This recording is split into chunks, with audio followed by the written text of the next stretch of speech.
আরাধ্য দেবতার উপাসনা আমরা সবাই করে থাকি। সবাই চাই যে আমাদের প্রার্থনা যেন ঈশ্বরের কাছে পৌঁছায়।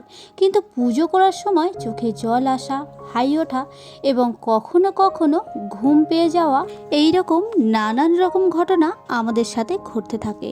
এই ঘটনাগুলি ঘটার অর্থই বাকি, এবং আমাদের প্রার্থনা ঈশ্বরের কাছে পৌঁছালো কিনা তা কিভাবে বুঝবেন, এই নিয়ে আমাদের আজকের এই ভিডিও। আশা করব মনোযোগ সহকারে ভিডিওটি শেষ পর্যন্ত দেখবেন। নমস্কার বন্ধুরা, মোটিভেট মন চ্যানেলে আপনাদের সবাইকে স্বাগত জানাই। তাহলে চলুন দেরি না করে শুরু করা যাক আজকের এই ভিডিও। হিন্দু ধর্মে বিভিন্ন দেবদেবীর উল্লেখ রয়েছে।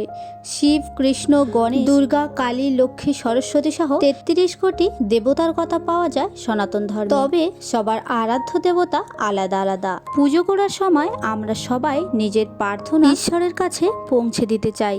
তবে সব সময় কি আমাদের প্রার্থনা ঈশ্বরের কাছে পৌঁছায়? সব সময় কি তিনি আমাদের পূজা গ্রহণ করেন? ভগবান আমাদের পূজা গ্রহণ করলেন কিনা, তার কাছে আমাদের প্রার্থনা পৌঁছালো কিনা তা বোঝার নির্দিষ্ট উপায় রয়েছে বলে শাস্ত্র জানাচ্ছে।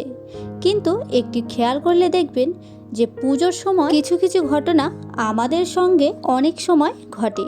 এই সব ঘটনা কোনটি শুভ এবং কোনটি অশুভ ইঙ্গিত বহন করে জেনে নিন। শাস্ত্র অনুসারে পুজোর সময় কোন কোন ঘটনা ঘটলে বুঝবেন যে ঈশ্বর আমাদের প্রার্থনা গ্রহণ করেছেন, এবং কোন কোন ঘটনা ঘটলে বুঝবেন যে আমাদের প্রার্থনা ভগবানের কাছে পৌঁছায়নি। আপনার আরাধনা সফল হলো কিনা তা এই ইঙ্গিতগুলির মাধ্যমে বুঝতে পারবেন। পুজোর সময় শুভ ঘটনা প্রথমেই জেনে নেওয়া যাক। পুজোর সময় শুভ ঘটনাগুলি কি কি? 1 নাম্বার, পুজো করার সময় যদি আপনার চোখ জলে ভরে ওঠে তাহলে তা অত্যন্ত শুভ লক্ষণ বলে মনে করা হয়। এর অর্থ আপনার উপাসনা ঈশ্বর গ্রহণ করেছেন এবং তার আশীর্বাদে আপনার জীবনের সব দুঃখ কষ্ট খুব শীঘ্রই দূর হতে চলেছে। মনে রাখবেন, সনাতন ধর্মে পুজোকে অত্যন্ত গুরুত্ব দেওয়া হয়। প্রতিটি বাড়িতে প্রতিদিন সঠিক সময় পূজা করা হয় ভগবানের। ভক্তি সহকারে যুক্ত থাকায় দুঃখ থেকে মুক্তি পাওয়ার একমাত্র উপায়। কিছু লোক ভক্তিকে তাদের জীবনের ভিত্তি হিসাবে বিবেচনা করে এবং তাদের সমগ্র জীবন ঈশ্বরকে উৎসর্গ করে। ভক্তির পথ খুবই কঠিন, কিন্তু এর অনুভূতি সবচেয়ে সুন্দর। যে ব্যক্তির চোখে এই ভক্তির উদয় হয় এবং পুজো করার সময় প্রায়ই চোখে জল আসে, এটি শাস্ত্র অনুযায়ী পরিষ্কার মনের লক্ষণ। এই সময়ে আপনার বোঝা উচিত যে আপনি আপনার মনের মধ্যে বিরাজমান অশুভকে জয় করেছেন। 2 নাম্বার, পুজোর সময় প্রদীপের শিখা যদি সোজা জ্বলতে থাকে তাহলে বুঝবেন যে ঈশ্বর আপনার উপরে তুষ্ট এবং আপনার পুজো তিনি গ্রহণ করেছেন। 3 নাম্বার, পুজোর সময় যদি ঈশ্বরকে নিবেদিত ফুল আপনার কাছে এসে পড়ে তাহলে বুঝবেন ঈশ্বর আপনার পুজো গ্রহণ করেছেন এবং আশীর্বাদ স্বরূপ ওই ফুল আপনাকে দিয়েছেন। এবার চলুন জেনে নেওয়া যাক পুজোর সময় কিছু অশুভ ঘটনা। 1 নাম্বার, পুজো চলাকালীন বা পুজোর প্রস্তুতি করার সময় যদি হাত পুড়ে যায়। পুজো চলাকালীন বা পুজোর প্রস্তুতি করার সময় যদি কোনোভাবে আপনার হাত পুড়ে যায় তাহলে তা অশুভ হিসাবে মনে করা হয়। প্রদীপ জ্বালাতে গিয়ে বা আরতি করতে গিয়ে, ভোগ রাখতে গিয়ে বা অন্য কোনোভাবে পুজোর কাজে হাত পুড়ে গেলে বুঝবেন আপনার কোথাও ভুল হয়েছে, আর সেই কারণে আপনার প্রার্থনা ঈশ্বর গ্রহণ করেননি। পুজো চলাকালীন হাই ওঠা। পুজো চলাকালীন যদি বারবার আপনার হাই ওঠে তাহলে একটু সাবধান হবেন। এটি কিন্তু মোটেও শুভ লক্ষণ নয়। পুজোর সময় বারবার হাই উঠলে বুঝতে হবে যে আপনার মধ্যে নেতিবাচক শক্তি রয়েছে, আর এই নেতিবাচক শক্তি আপনার প্রার্থনা ঈশ্বরের নিকট পৌঁছানোর পথে বাধা সৃষ্টি করছে। 3 নম্বর, পুজোর সময় ঘুমিয়ে পড়া। শাস্ত্র অনুসারে ঈশ্বর সর্বদা শুদ্ধ চিত্তে করা উপাসনা গ্রহণ করেন।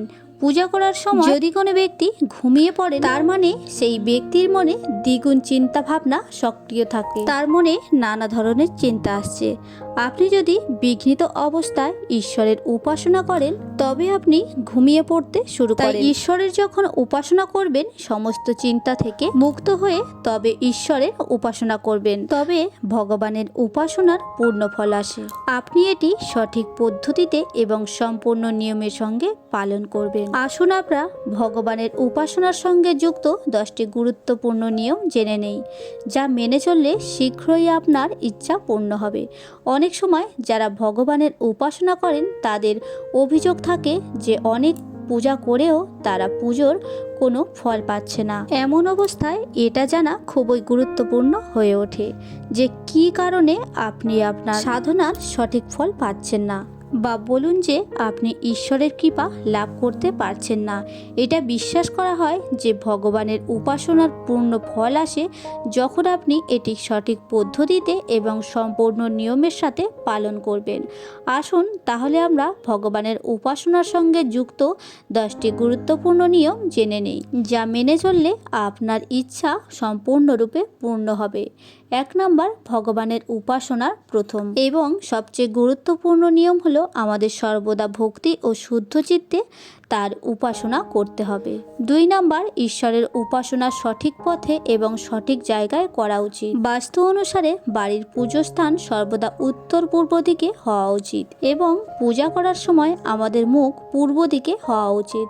3 নম্বর, ঈশ্বরের উপাসনা করার সময় আমাদের সর্বদা পঞ্চদেব অর্থাৎ সূর্যদেব, শ্রী গণেশ, দেবী দুর্গা ও ভগবান শঙ্কর এবং ভগবান বিষ্ণুর ধ্যান করা উচিত। 4 নম্বর, ভগবানের আরাধনায় স্নানের পর পরিচ্ছন্ন বস্ত্র পরিধান করে সর্বদা শুদ্ধ চিত্তে পূজা করতে হবে। 5 নম্বর, ঈশ্বরের উপাসনায় সর্বদা মন্ত্র এবং প্রার্থনা সঠিকভাবে উচ্চারণ করুন। যথোপযুক্ত জপমালা সহ দেবতা এবং গ্রহ সম্পর্কিত মন্ত্রগুলি জপ করুন। জপের জন্য অন্য কারোর মালা বা গলায় পরা মালা ব্যবহার করার ভুল করবেন না। 6 নম্বর, ভগবানের পুজোর পর আরতি করতে হবে। এটা বিশ্বাস করা হয় যে আরতি দুঃখের বিনাশ করতে সাহায্য করে, তাই আপনারা আরাধ্য দেবতাদের সকাল ও সন্ধ্যে আরতি করুন। সর্বদা দাঁড়িয়ে ভগবানের আরতি করুন। 7 নম্বর, সকাল সন্ধ্যে নিয়মিত তুলসীর পূজা করুন। তুলসী শ্রীকৃষ্ণের অত্যন্ত প্রিয়।